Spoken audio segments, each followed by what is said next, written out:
मराठा आरक्षणाचे प्रणेते स्वर्गीय विनायकरावजी मेटे साहेबांचं स्मरण करत असताना मी आपल्या सगळ्यांना एक बाब आवर्जून सांगेन की मराठा आरक्षण आणि छत्रपती शिवाजी महाराजांचं अरबी समुद्रातील स्मारक या दोन गोष्टींमध्ये आमची तडजोड कदापिही होणार नाही।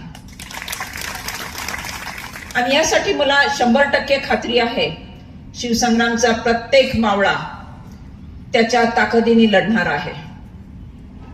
या सगळ्या मावळांना मी एकच सांगेन, हम लढेंगे भी और जीतेंगे भी। नाउमेद होण्याचं काहीही कारण नाही। वाटचाल खूप मोठी आहे, पल्ला खूप मोठा आहे। सोबत कोण आहे यापेक्षा तुमच्या मनात काय आहे, इट मॅटर्स अ लॉट। मगाशी उल्लेख झाला मराठवाड्यामध्ये निर्माण झालेल्या सामाजिक दरीचा।